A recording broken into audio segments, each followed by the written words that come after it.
What's up, YouTube? It's your boy Thomas back again with another rendition of Truth Be Told. Now this week, going on the news, worldwide, you're seeing, especially in Europe and places in China and other foreign countries, you're seeing a bunch of people rebel against their governments, like in France and the UK, Spain, places like Hong Kong, other places like that. People are fed up. They're tired of it. All this far left ideology has gotten ridiculous. People are fighting back. Australia, the same thing. They're standing up and they're fighting back against these governments who are using far left ideology to try to control the people, and it's not working.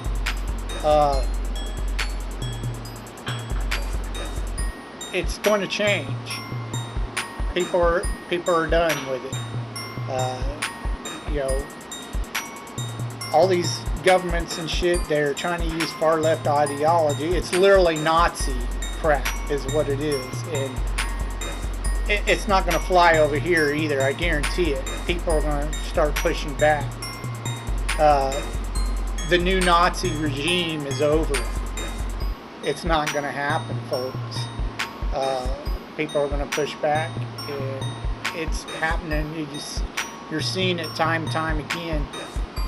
A lot of your news stations, though, they don't want to show this, but these stories of these people fighting back, they don't want to show the millions of people who are done with that shit.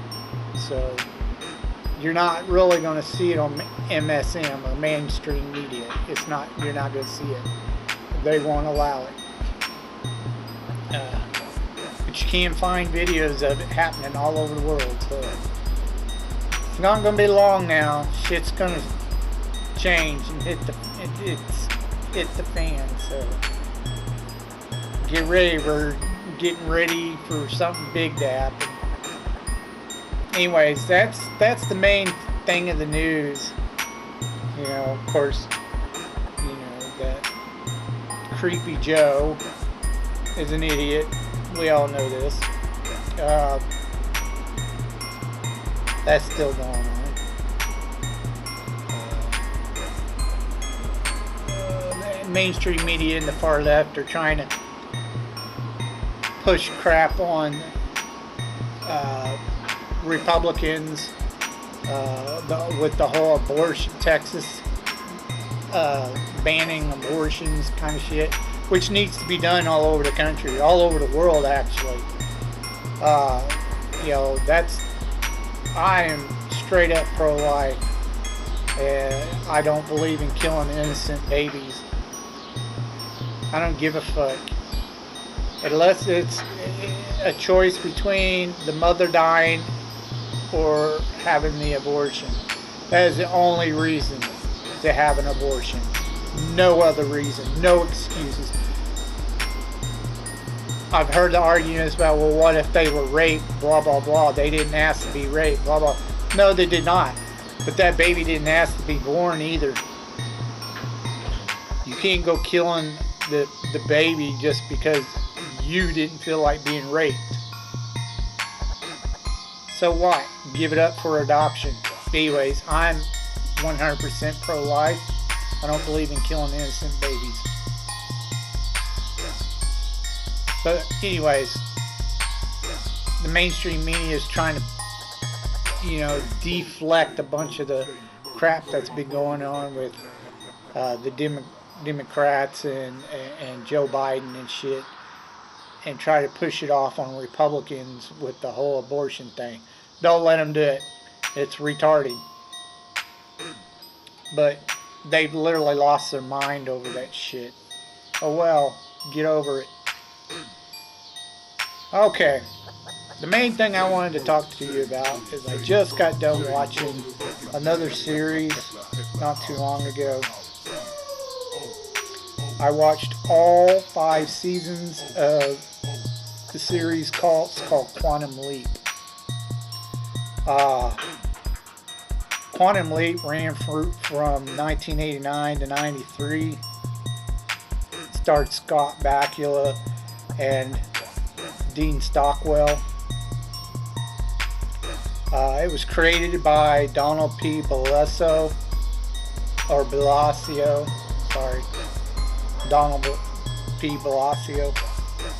Now, I didn't know at the time when it first came out. I used to watch this series quite a bit back in the 80s and 90s, you know, when it first came out. I watched several episodes. I didn't watch the whole series back then, but I watched quite a bit of it.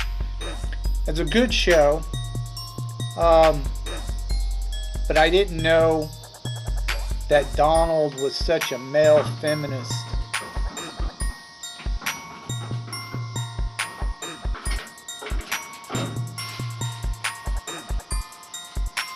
Anyways, I didn't know that he was such a male feminist, and it's all in the show.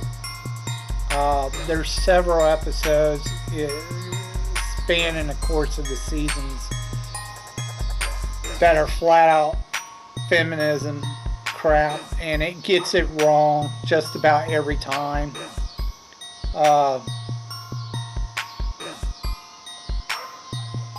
You see a lot of that going on. I'll get to those episodes here in a minute. The show basically, you know, Dr. Samuel Beckett's Scott Bakula creates a time machine and allows him to jump through time within his own lifetime. Basically, he takes the person's place, and they are sitting in a waiting room in the future while he does what he needs to do to set time right, and then they switch places back, and then he goes on to another place in time. Right off the bat, every time he leaps, he kind of loses a little bit of memory. The first time was the worst. Took a little bit for him to remember some stuff, but after leaping for a while, he sometimes remembers stuff from his past.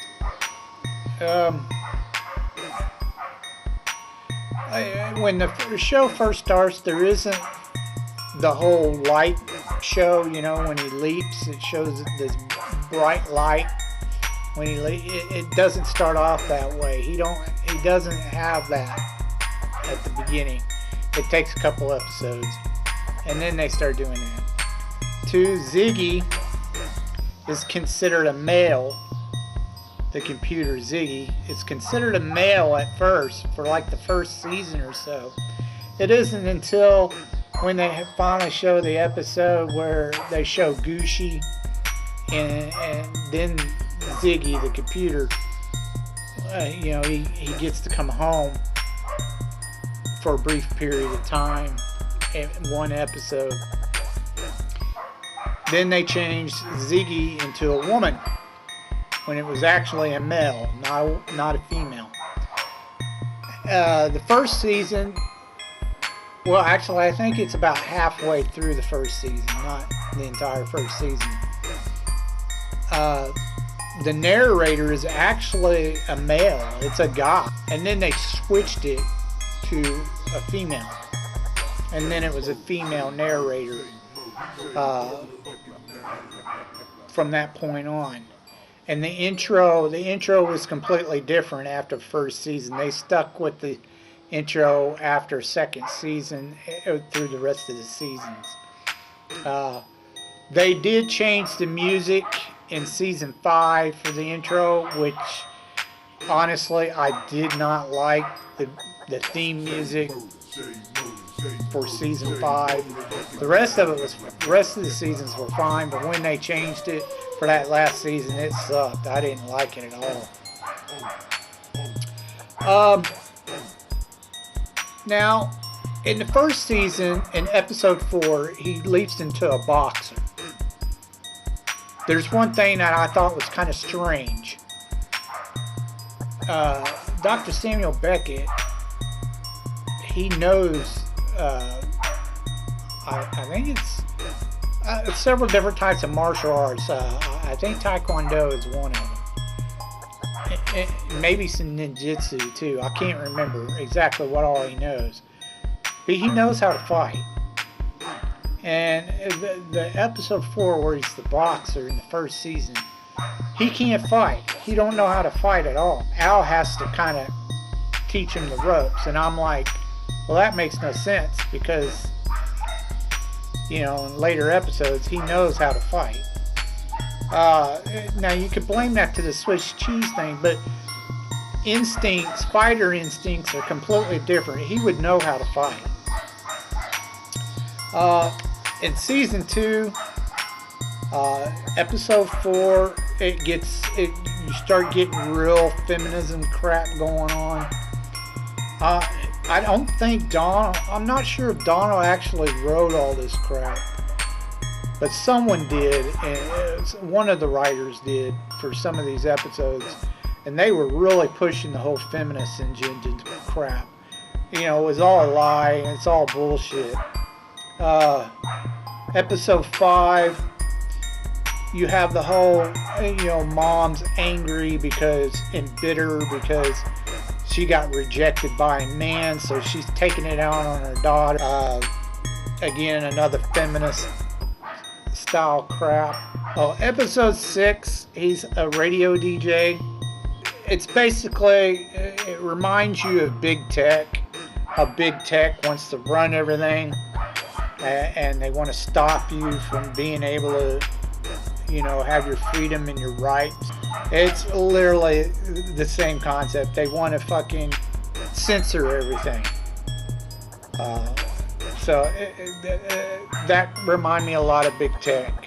What's going on with big tech today? Episode 13 is when he first time leaps into a mother, and now all of a sudden he knows his martial arts, which is it was strange that they waited till that long to mention that he knew his martial arts when we already knew he knew it way before then. By season 3, more feminism crap in episode 11. And it literally was not how it was for moms in the 60s, but they tried to make it look like that's the way it was, and it wasn't. They were full of shit. In episode 21, it was the Cuban Missile situation with John F. Kennedy and all that shit. I don't know, it got really weird because Sam tries to convince his brother he should not have a gun to protect his family, which is bullshit.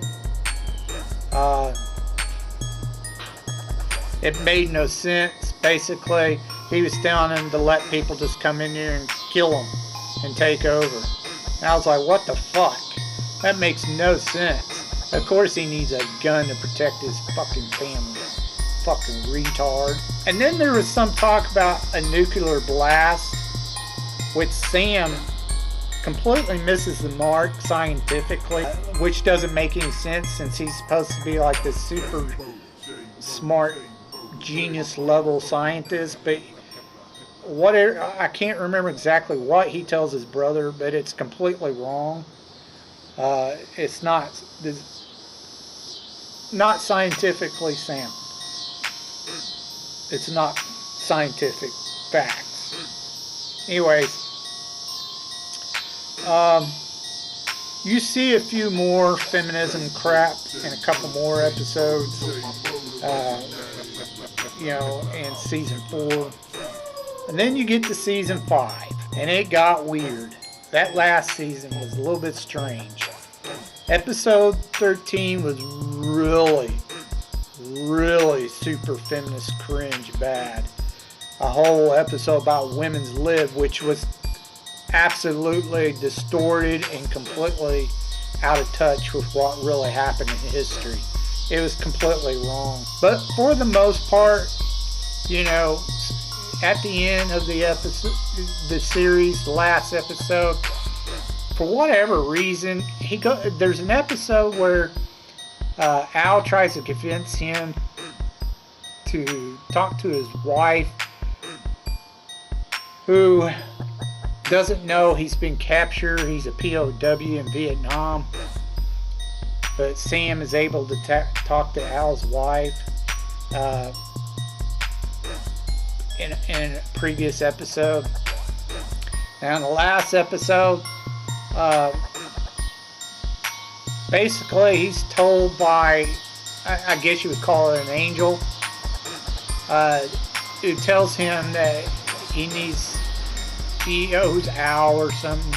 So it goes back in time and he talks to Al's wife and convinces her that Al's going to come home, to wait a little bit longer before she considers him dead when he's not.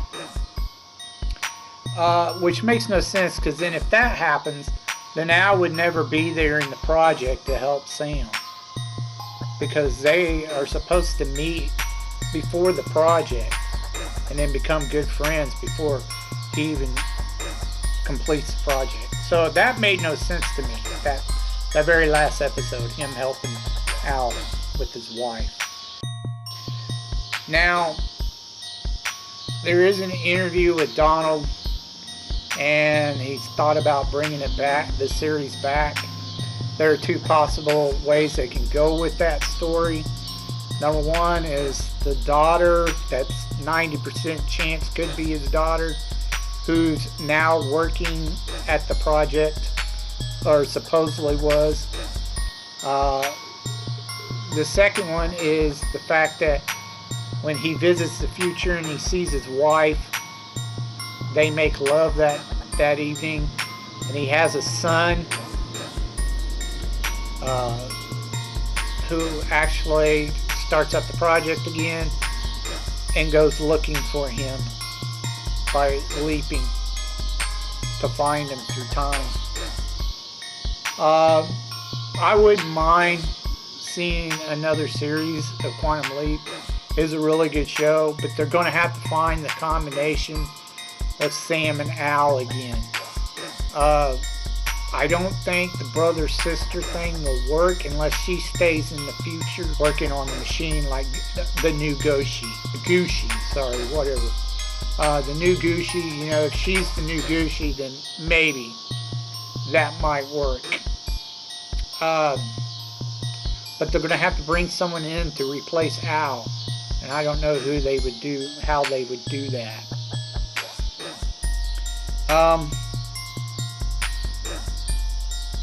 It's a great show. Definitely check it out if you like sci-fi, you like some comedy. Yeah, it has a little drama in it, but yeah, it's still a great show. Check it out. 2 thumbs up. Alright, movie holics. Let's move on to your B-movie reviews. This week is Action Week.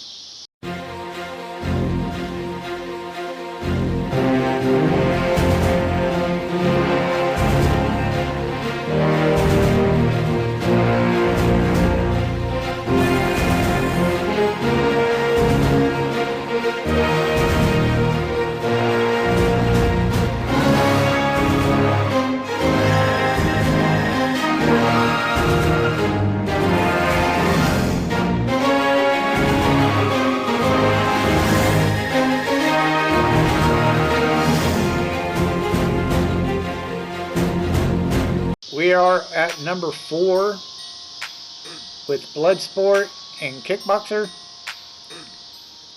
This is the last of the BloodSports. They have talked about restarting or doing a remake. I don't know if that's ever going to happen. The BloodSport 4, The Dark Kumite, was done in 1999. It went straight to video, so there's no box office numbers. It starts Daniel Bernhardt. This time, his character's changed. He's some kind of agent or whatever. His real wife, Lisa Stothers, stars next to him. She too is an agent, like his partner or some shit. I'm telling you right now, the best thing about this movie, before I even go any further with it, is Christina Morasis. Honestly, I mean, a good-looking woman. The movie basically is about him trying to stop some, I guess, some drug lord or some shit who wants to have his own fighting tournament. He's got to go in, supposedly undercover, and stop the tournament. There's very, very little fighting in this. The acting is piss poor. The movie just sucks all around. I give it 2 thumbs down. It gets like a 2 for me. It was really bad. Like I said, Christina is the only good thing about this whole entire fucking movie. The rest of it sucked. Don't even bother wasting your time. The good thing is the last one in the series. The next movie is Kickboxer 4, The Aggressor.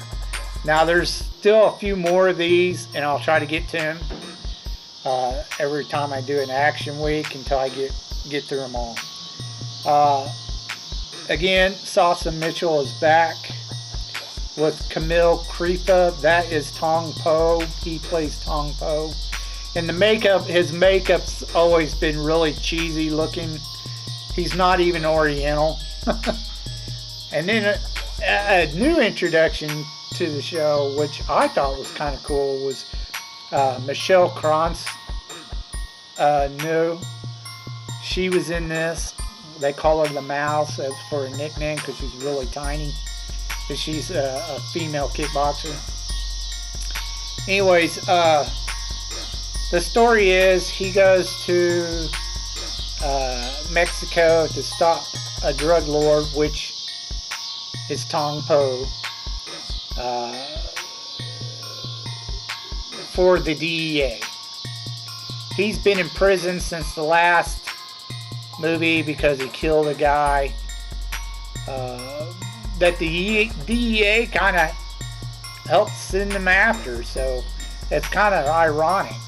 While he's in prison, Tong Po kidnaps his wife and is holding her prisoner, which is kind of strange. I find it weird he hadn't killed her. He's held on to her for 2 years before he gets out. The DA gets Sasha Mitchell out to go and fight Tong Po, or Tong Pao, whatever his name is. There's actually quite a bit of fighting in this. It honestly, for a B movie, it wasn't all that bad. I thought it was alright for a one-time watch. You had some decent acting in it, so the acting wasn't horrible. It was alright. You'll recognize a few of the other actors too. I mean, they're not like super popular, but they're known. It's a decent movie. I give it 2 thumbs up. Check it out. Not a bad movie at all. I give it a solid 3. It was decent. Anyways, that's all I have for you this week. If you have any thoughts about what I talked about earlier in the video, please leave your thoughts down in the comment section down below. If you can think of any underrated movies or movies you think I might not have seen,